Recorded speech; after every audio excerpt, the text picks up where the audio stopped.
now, and it is about the analysis of frames with side sway. Previous lecture was about the non-sway frames, and today we will discuss the sway frames, analysis of sway frames by stiffness method. Now, you can see problem number 5 on screen. It's a very comprehensive problem, showing the overhang portion also. Now, let's first go through the description of this problem. We have A, B, C, D, and this overhang. This is E joint. At A, we have fixed support. B is a rigid joint. C is a rigid joint. D is a fixed support. And at this E, where we have this 10 kip downward pointed load, we have a free joint. Now, discussion about the kinematic indeterminacy of this structure. We have 5 joints. So if we ignore these supports, so 5 multiplied by 3, it should be a 15 degrees kinematic indeterminate problem. But then we deduct the capability of the supports not to allow the joint displacement. So at A we have 3 and at D we have 3 restraints. So 15 minus 6 now will give you 9 degrees. This is 9 degrees kinematically indeterminate problem. At B we have 3 degrees of indeterminacy, which is vertical displacement, horizontal displacement, and then a rotation also. Similarly, at C we have 3 unknown displacements, and then at this E we have 3 unknown joint displacements, and this gives us a 9 degrees kinematically indeterminate problem. 9 degrees, if you do it manually, maybe it will take 4 or 5 hours. So now let's solve this problem smartly. Now this overhang portion, very easily we can find its effect on this joint C. What are its effects now? We need to transfer this 10 kip vertical load here at joint C. Still it will be acting in the downward direction. But this 10 kip load about joint C, it is causing a moment also, and to find out the moment we need its perpendicular distance, which is given here 4 feet. So 10 times 4, and it is causing clockwise movement about this joint C. So 10 times 4 is 40, 40 in the clockwise direction. Now we can replace the effect of this overhang portion just by putting a 10 kip downward load and a 40 kip clockwise movement at this joint C, and then we can get rid of this 10 kip overhang portion. Now this will become a simple frame then, and then we can ignore the axial effects also, because the bending stresses are predominant here, and the axial effects are we can ignore. So it means we were left only with theta B and theta C as unknown. But now again, if you see, this frame is unsymmetrical in terms of the loading now because of this 10 kip loading. So it is going to displace sidewise also. Sidewise it is going to sway. So it is having a sway also in terms of the indeterminacy. So actually this is becoming 3 degrees indeterminate problem. Now you take out your notebooks and pen also and draw this sketch quickly. 40 feet we have from A to D distance, and then from D to E we have 4 feet. Height of this frame, which is from D to C, it is 12 feet. I, very carefully you should be noting down AB member, the vertical columns are with moment of inertia I, and BC member is with the moment of inertia 2I. BC member is carrying a load of 2 kip per foot. So this EI is equal to constant. This is kind of redundant here because we have 2I and this member is also CE is also 2I.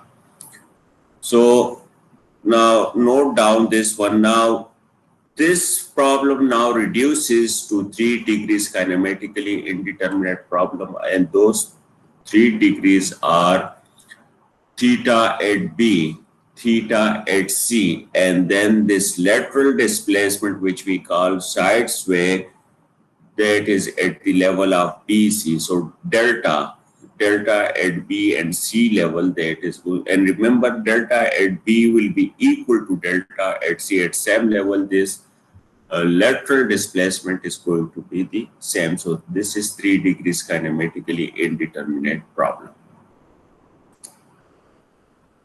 I go to the next slide where we show all these 3 indeterminacies. This is going to be the deflected shape of this problem. You see the delta here. You see how it is going sidewise. So this is the deflected shape. Because of the unsymmetrical loading, it is going to go sidewise. So from this corner of this green diagram to this original diagram, which is red in shape, this horizontal displacement, it is known as delta, which is because of the side sway. Now here we are showing the effects of that overhang portion. We were having this 10 kip. So this we show on the joint directly, and this is 40 kip feet. The moment because of that 10 kip vertical loading. You can see the geometry 40 and 12 here, I, 2I, this is 2 kip per foot. Now the frame reduces to, this is equivalent frame to the original one which we were showing on page, this slide 1 of problem number 5. Unknown giant displacements we need to show now. So let's identify the unknown giant displacements. These are the unknown giant displacements now. This rotation at B we show by D1, rotation at C we show by D2, and the lateral displacement because of this side sway we show by D3 now. So if you want to show it at giant B, or if you want to show it by at just this giant C, it's the same thing. At the same level, it should be the same. So it's a 3 degrees kinematically indeterminate problem. D1, D2, D3, these are our unknowns, but make sure that you remember when you go to the calculations later on, you should remember that theta at B was D1, theta at C was D2, and because the corresponding actions then you will be packing while you are now computing the ADL matrices, matrix and the stiffness coefficient matrix.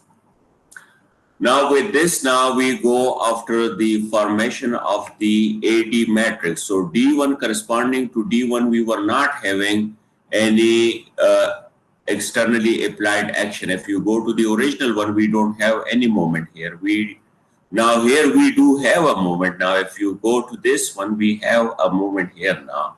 So AD2 is equal to 40 kip feet, and here we don't have any horizontally applied external action. So it means our AD3 is equal to 0. So AD1 is equal to 0, AD2 is equal to 40 kip feet, and AD3 is equal to 0. A load was applied here in the leftward direction and it was 5 kip, let's say 5 kip leftward directed. So in that case, our AD3 will become equal to -5 because it is at the same level of this D3. So here now you see from where these 0, 40 kip feet and 0 are coming. This way we make our AD1, AD2 and AD3 these elements. So AD matrix is complete. Make a note of this one so that we can forward, and now we will calculate the ADL matrix and also make a note of D1, D2 and D3 also. Whatever horizontal loads are applied at this BC level, that will be included correspond to the corresponding values of this D3, which will be AD3, ADL3 and then S31, S32, S33, like those ones. So all those will include whatever we have corresponding actions at this level. Here now for the step number 2, when we talk about ADL matrix, we find out all the member and actions now. This vertical member, it does not include any member force, so the horizontal, this shear force is equal to 0, and the member and moments are also equal to 0 because we don't have any load within the member. Coming to this one, WL square divided by 12, so we calculate this, the reactions also we calculate. Here now, again, we don't have any member force, so the shear is equal to 0 and the member and moments are equal to 0. Here we were restraining now only the moment and the horizontal, this lateral displacement. So it means this 40 still it can slide down. So here you see that's 40. From this 40 it is coming here, and from here it is transferring to support A. Similarly, this 40 on this joint it is becoming downward, and here it is coming to this support. Now what we restrained at joint B, we restrained the moment as well as the delta which was in the horizontal direction. Still it can transfer the vertical load, so vertical loads are transferred here.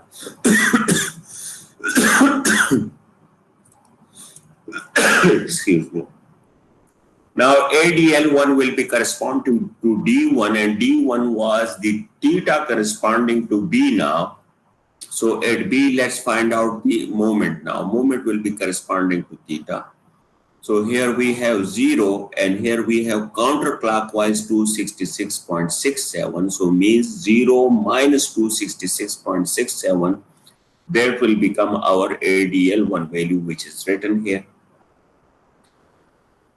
D2 was the rotation at C. So we will be looking now moments at C now in this fixed ended frame now. So we have this 266.67, which is clockwise, and then at this B we have 0 moment, so plus 266.67 plus 0. So ADL2 is becoming now 266.67. ADL3 at this level now, at this joint B, horizontal reactions we will be looking for, because now horizontal force that is corresponding to the translation, which was our D3 now, which was delta at BC level. Here we have 0. This horizontal is 0. This horizontal is 0. And this horizontal is 0 also. So ADL3 is becoming the summation of all these now member forces in the horizontal directions, which are 0 here. So ADL3 is equal to 0. Now we have computed the ADL matrix. Now next we go step number 3, which is the computation of the stiffness coefficient matrix. So first we apply a unit displacement corresponding to D1 and keep D2 and D3 equal to 0. Then next we apply D2 is equal to 1 and keep D1 and D3 is equal to 0. Then we apply D3 is equal to 1 and keep D1 and D2 is equal to 0. These are all the steps now. This here we need to make some correction. This will be S13, S23 and S33, because this is, so in step 1 what we do, corresponding to one location we provide a unit displacement and calculate first column of the stiffness coefficient matrix, which is S11, S21, S31. Next we apply at location 2 now this D2 is equal to 1, and at 1 and 3 we keep it 0, and we compute the values of S12, S22 and S32, and then we apply at 3, that is D3 is equal to 1, and at 1 and 2 we keep equal to 0, and we compute the values of S13 2, 3, and 3, 3. These should be with the last subscript 3 because it is because of the D3 now. So the last subscript should be 3. And we show diagrammatically now all these 3 steps now.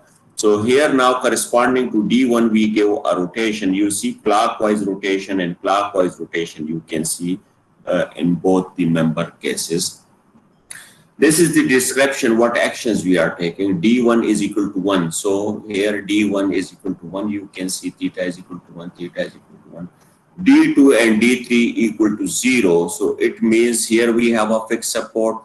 And here this is a fixed support actually, but to allow this rotation, we make it a hinge support. And that way we provide this rotation, theta is equal to 1. Now you can verify these values. Now 0.4, this 0.2 EI, let's verify this value. So you take out your calculators and verify this value. This is 4 EI. So 4 EI, I is in this case, how much was I? Mr. Sajjad? Constant. For member BC, how much was I? 2I. 2i. Okay, so this is 4 times 2 divided by L. L is 40. So this is 0.2. This is how we get this 0.2 EI. Then half of this 0.2 is 0.1 and balancing. Now this is now the unbalanced couple is clockwise. So the balancing couple should be counterclockwise.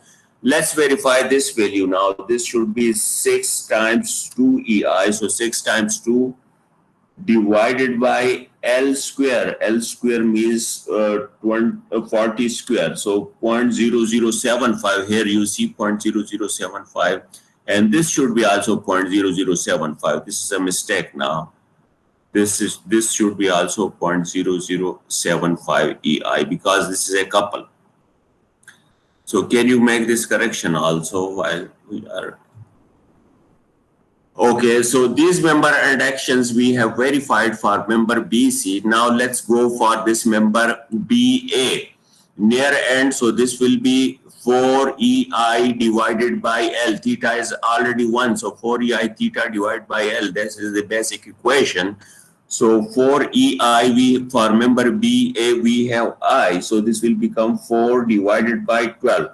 This is 0.33 EI. So here you see 0.33 EI. This is half of that one. So divided by F, I do divided by 2. So this is 0.67. This is the half of that moment. And then this is the balancing couple. Now 6 EI divided by L square. So this is the balancing couple now. Now S11 will be equal to the contribution of the member and moments here at joint C because this is corresponding. These are the actions corresponding to D1 now. So this will become 0.2 EI plus 0.33 EI. So means 0.52 EI. This will become your S11. S at 2 due to 1. S corresponding to 2 due to 1, it will become 0.1 EI clockwise, so positive. So S21 is 0.3 EI. And corresponding to D3, we have this horizontal action now, which is 0.0417, but this is now leftward directed, opposite to the D3 direction. So this becomes minus 0.0417 EI. If we have an action here at C also, so algebraically you will have to sum up with this action, and that one collectively will contribute the S31 that will constitute the S31 element. So here now S11 is 0.53 EI, S21 is 0.1 EI, and S31 is minus 0.0417 EI.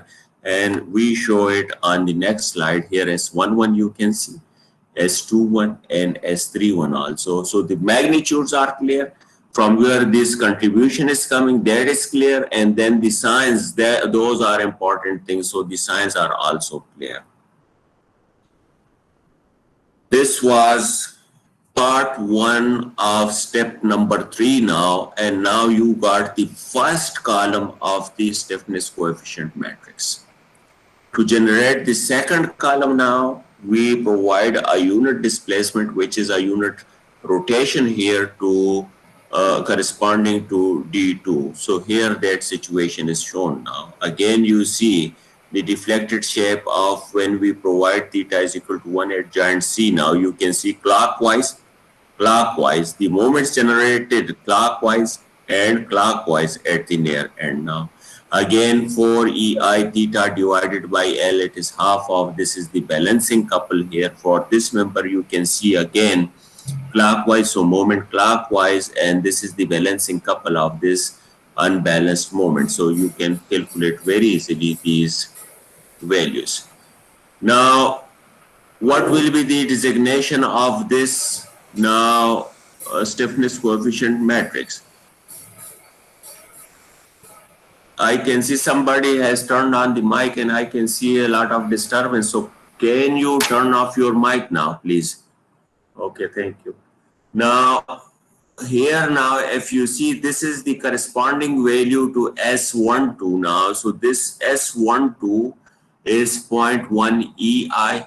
S22 will be the actions corresponding to D2 now. So it will be 0.2 EI plus 0.33 EI. So means it is 0.53 EI. And S32 will be whatever horizontal action we have here and whatever horizontal action we have here. So S32 is becoming 0 minus 0.0417 EI, which is minus 0.0417 EI. So next, now we write these elements here. You see S12 is 0.1, S22 is 0.533 EI, and S32 is equal to minus 0.0417 EI. And now we have computed the second column of the stiffness coefficient matrix. This third one, where we give a lateral displacement of 1 unit now, that will be a kind of new discussion now in today's lecture, which is coming because of the side sway. So let's, already we know the basics now, how we calculate the member end actions, therefore translation is given at an end. So this is that situation now. At the same level, D3 is equal to 1, D3 is equal to 1, we give this lateral translation towards the right now. Why towards the right? Because we assume that D3 is to the right. And the original, if you go there, so D1, D2, and D3 we identified there. So from this red corner, we are going to this green one now. This is now the displaced position of this joint BC now, you see here, because of this lateral displacement. What will happen now? This joint, green joint, will try to come back to this position. So this will give you now the member end moment, the direction of the member end moment generated, which is counterclockwise. Similarly, here it is counterclockwise.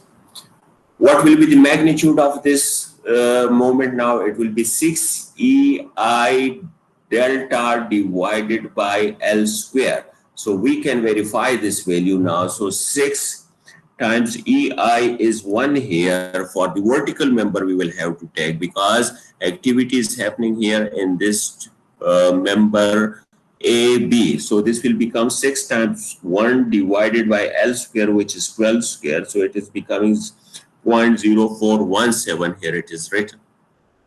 Far end, the same magnitude is now transferring. Will go by the same amount and same direction, and this is the balancing couple now. Unbalanced was clockwise and the balancing is clockwise now, and you can calculate this value very easily. It will be 12 divided by 12 to the power q.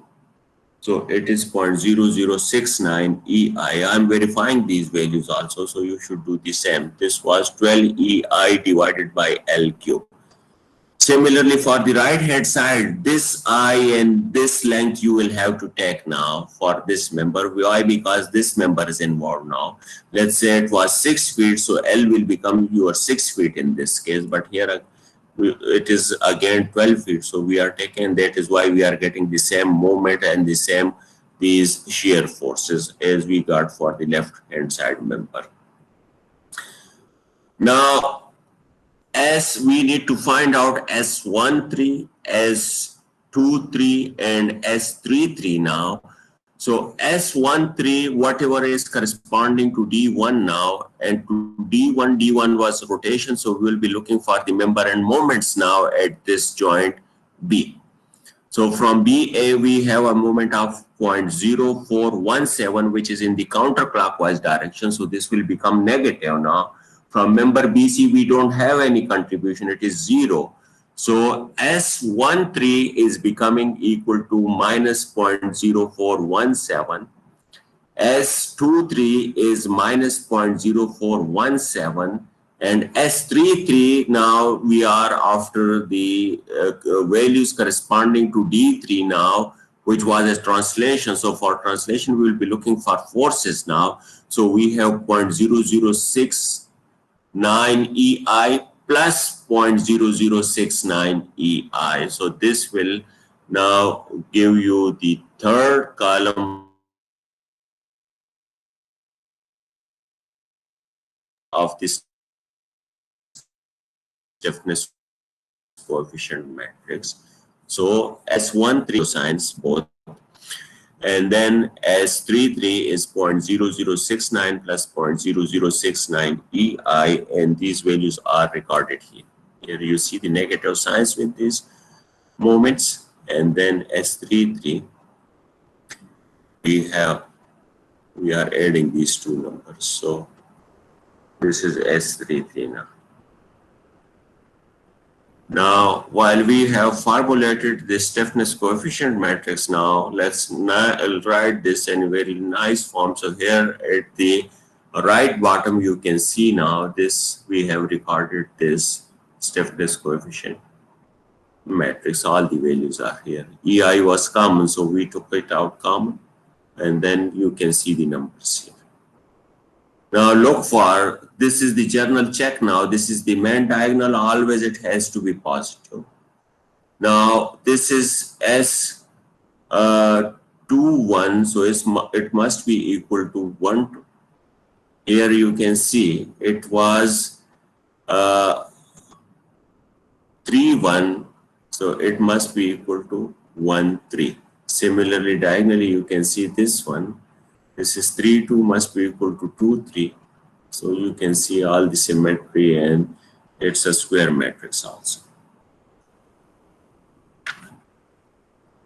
Next, now we go and apply the equilibrium condition now. This is the general format of the equilibrium equation, and this is the reorganized. Why? Because the D is unknown and we want to find out D now. AD we found from step number 1, ADL step number 2, and S we found in step number 3 now. In step number 4, what we are doing, we are finding out this D now.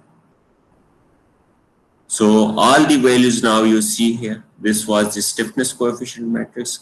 It was EI, so we took the inverse, so it became 1 over EI. Since we need to take inverse of this matrix, the stiffness coefficient matrix. AD1 was 0, AD2 was 40, and AD3 was 0. Still, I remember this 40, how we got it. This was from the overhang portion, which was corresponding to D2. It was in the clockwise direction, 10 times 4, 40 kip feet. This is that number. Minus 260. Now, from here, I can remember it was the counterclockwise movement because of that UDL. So we are putting, and it is actually 266.67, exactly this number. This was clockwise, so we put this with the positives, and this negative, it is already built in the equation. And this was 0. Why 0? Because at the horizontal level, we were not having at the BC level any horizontal force, so that we recorded that equal to 0. Now when we solve this, so D1, D2, and D3 are known, and here you can see the numbers.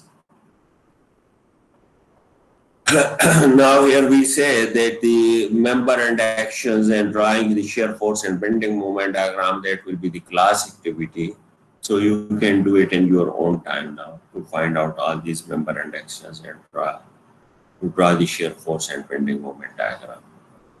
With this, we are done with this problem number 5. You can turn on your mics and you can ask me question now. Let me go to the this screen so that I can see who is asking a question so that I can respond. Mr. Akbar Ali, do you have any question? No, sir. Okay, good. Mr. Samiullah.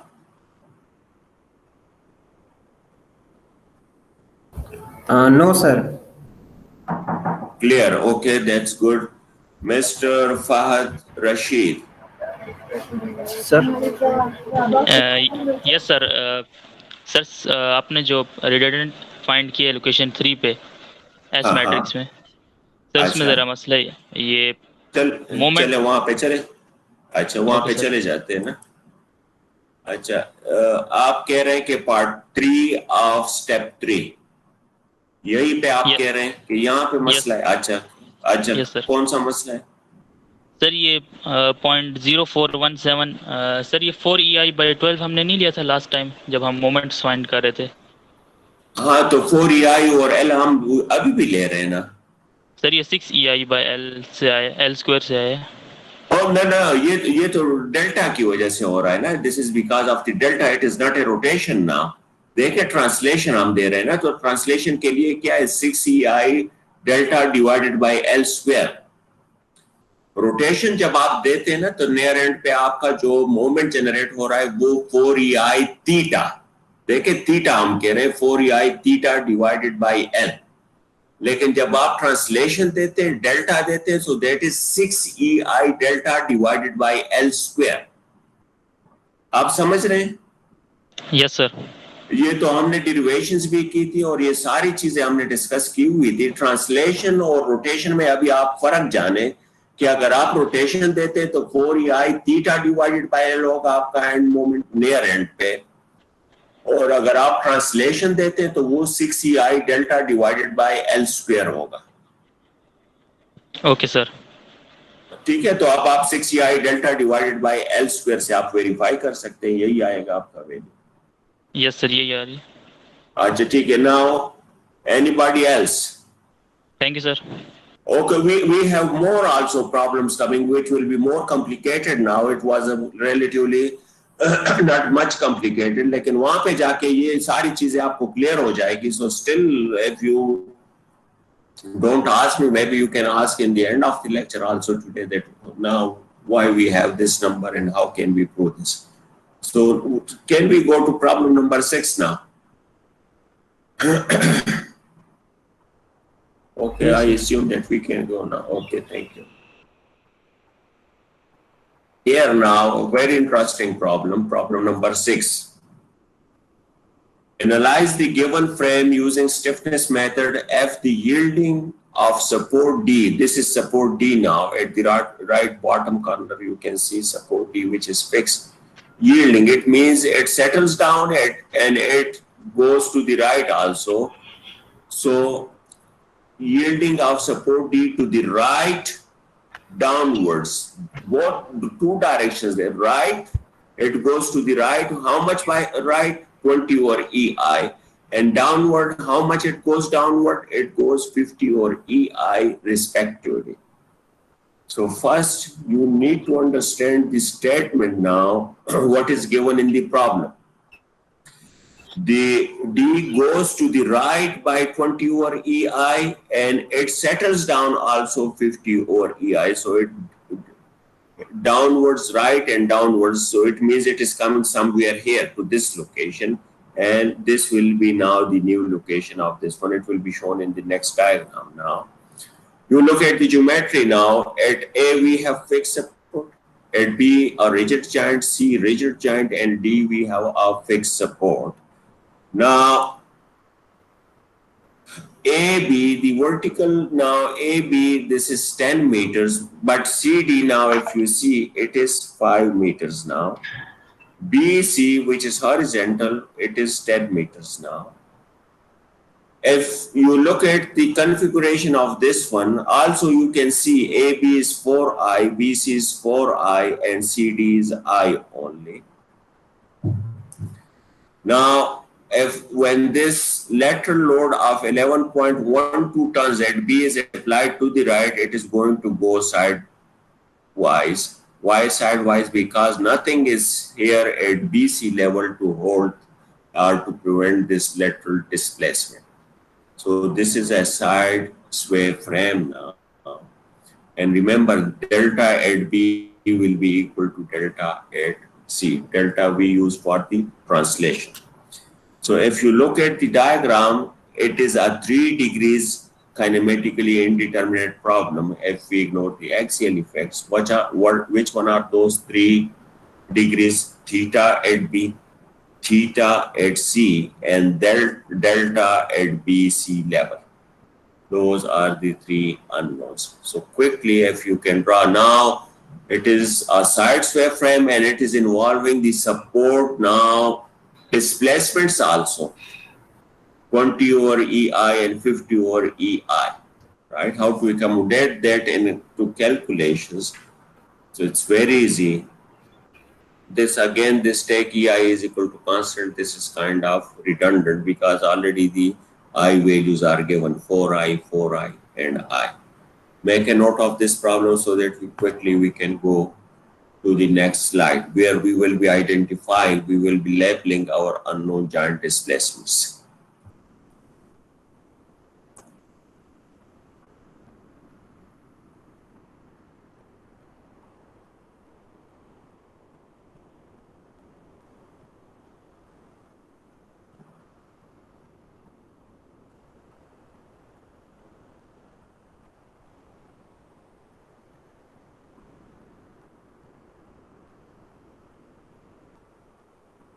Okay, we go to the next slide now. Here now you can see we start from the this side sway D1 now. This is now the lateral displacement. Rotation at B we call it D2 and rotation at C we call it D3. These are the 3 unknown giant displacements now. D1, D2 and D3, these are becoming our unknowns. We are in step number 1 now. Corresponding to this D1, D2, D3, we will be looking for the values and that will now make our AD1, AD2 and AD3 values. Now corresponding to D1, if we see here 11.12 tons is applied, it is in the same direction. So AD1 is becoming now our 11.12 tons. AD2, which is corresponding to D2, which is rotation at this joint B, we don't have any externally applied moment, so that is equal to 0. Similarly, we don't have any externally applied moment at joint C, so AD3 is also equal to 0. And here you can see these values. Look, this labeling, it will decide about your AD matrix. In the previous problem, if you see, this rotation at B, we took this as D1, this was D2, and this was D3, and corresponding values we were looking for. Here the labeling, we started from the lateral displacement now. So this is D1, D2, D3. So now for this problem, you will be looking for the corresponding values. Corresponding to D1 in the same direction, we were having 11.12, so we included there. Now remember, if some load is applied at joint C at the same level, let's say leftward directed, and let's say that is 2 tons. So 11.12 minus 2, 9.12, that will become your this AD1 value. So you will be taking the algebraic sums of the actions at this level in order to make your AD1 matrix. Now, next slide. Now, step number 1 is complete now. So we go to step number 2. Step number 2, now we will be computing the ADL matrix now. So ADL matrix, if you look at the members, we don't have any load within the member now. Let me go to the original problem. Member BC does not have any member load. Member CD does not have. Member AB does not have. It means all the member and actions, because of the member loads, it will be equal to 0. We don't have any direct loading in the member. So all those are equal to 0. But indirect loading we have in member CD, which was the rightward. Now this translation of this member, this joint D, and the downward movement of this joint D now. So because of that, we will be calculating the member and actions. So here you can see now the description. Computation of ADL matrix means fixed end actions, as there is no external load acting on the frame member within the member that will cause fixed end action. So the ADL matrix will consist of restraining forces due to indirect loading only. Due to direct loading, we don't have any member and actions. So first what we do, we induce actions due to horizontal displacement of 20 over EI towards right at support T, and find out the member and actions, and then induce actions due to vertical displacement of 50 over EI downward at support D. Let's talk about this one now. So in one, this is support D, and now it translates to the right by 20 over EI. Here you can see 20 over EI. And we find out the corresponding actions produced now. The basic equation again, 6 EI delta divided by L square.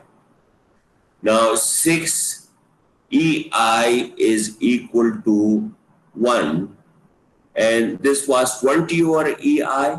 This is 20 over EI, and already we have EI, so EI is going to cancel with that 20 over EI. So EI is gone with this EI.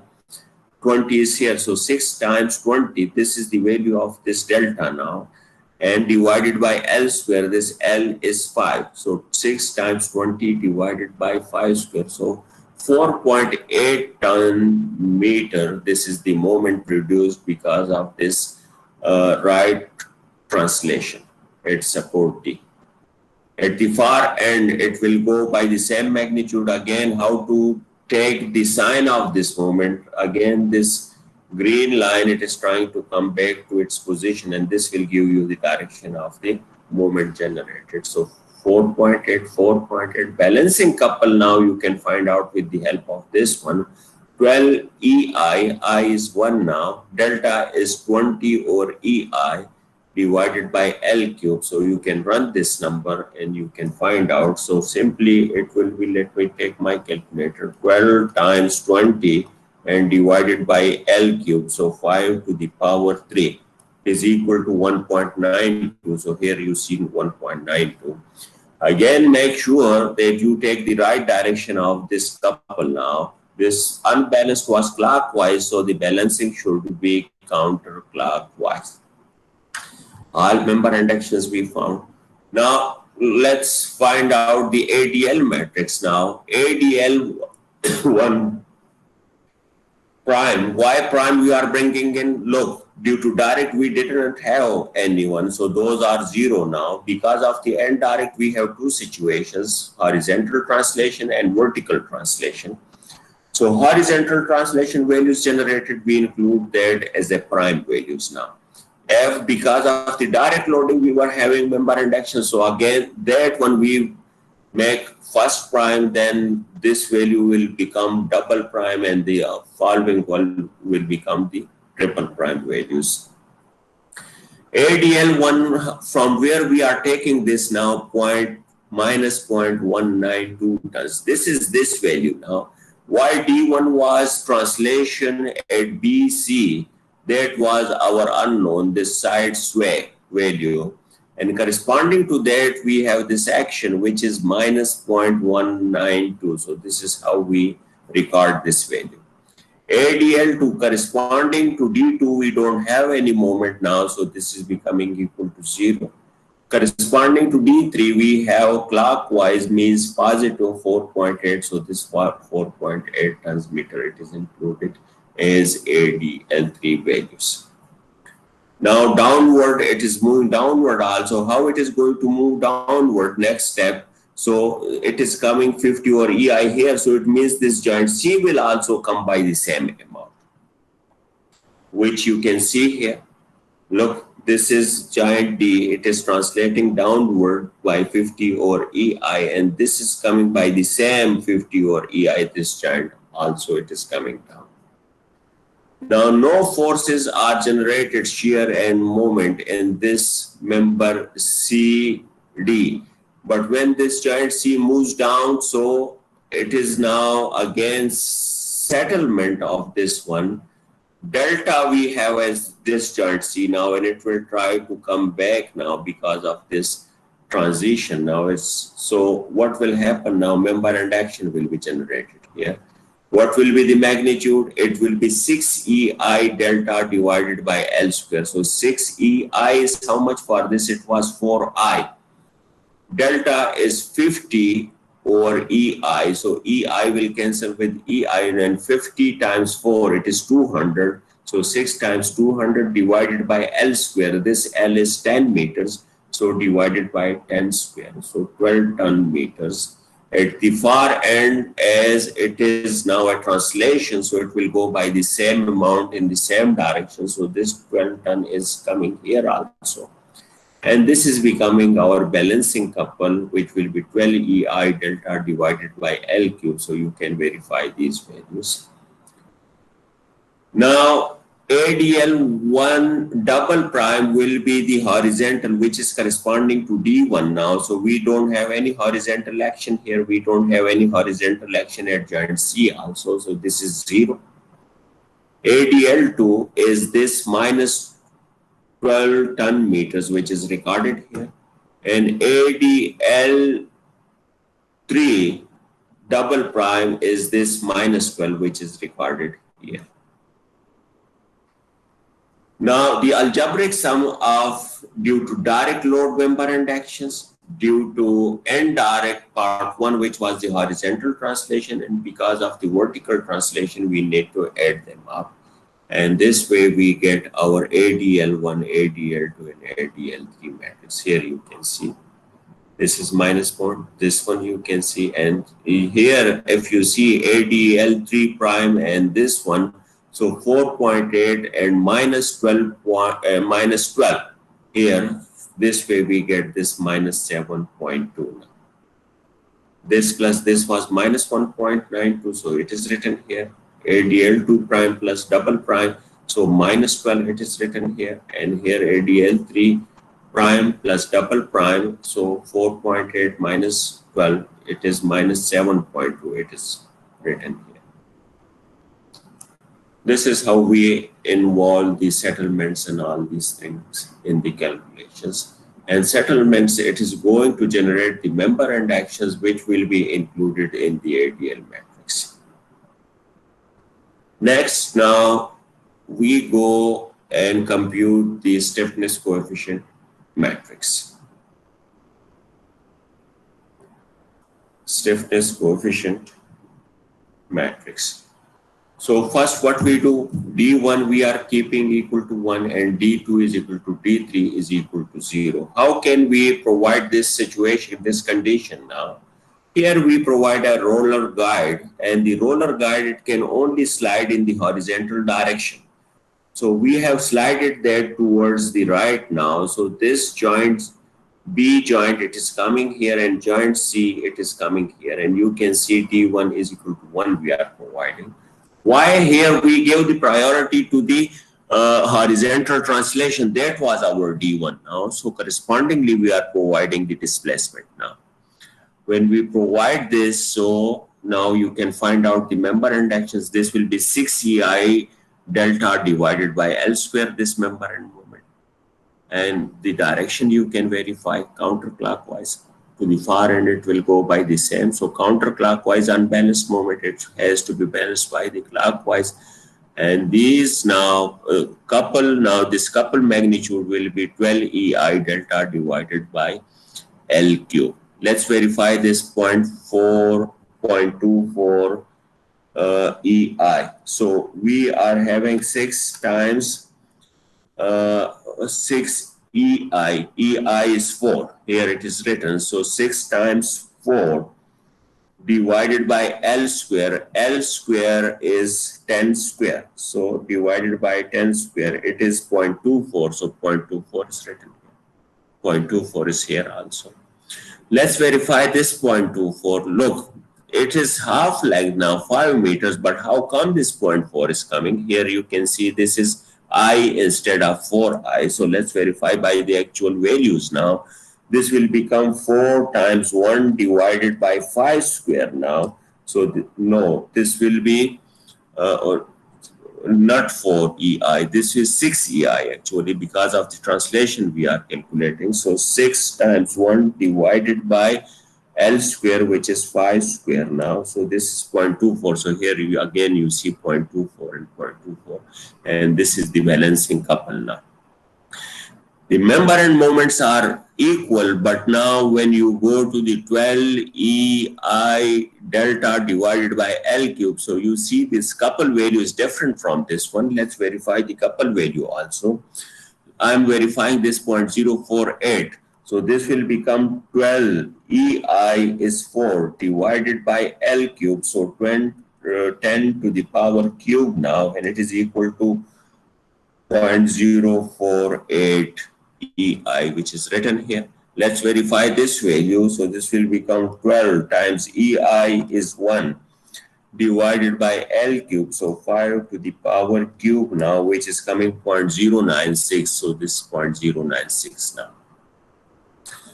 Now let's make the stiffness coefficient values. Now the first column, so S11, 21, and 31 we should be getting from this sketch now.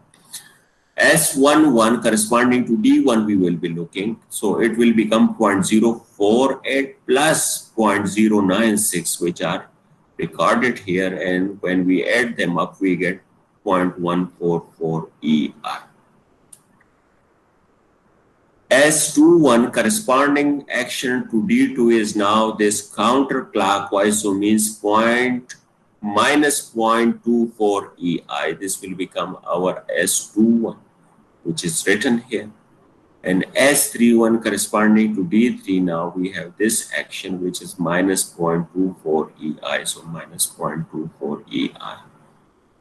Remember the first column of the stiffness coefficient matrix and the first column of the AMD matrix also you will be making from this sketch. The first column of the AML matrix you will be getting from all these three, from the indirect, from the direct towards right, and from the indirect towards right, and from the indirect downward. From this you will be making your AML matrix. And this is for the AMD first column you will be making from this one.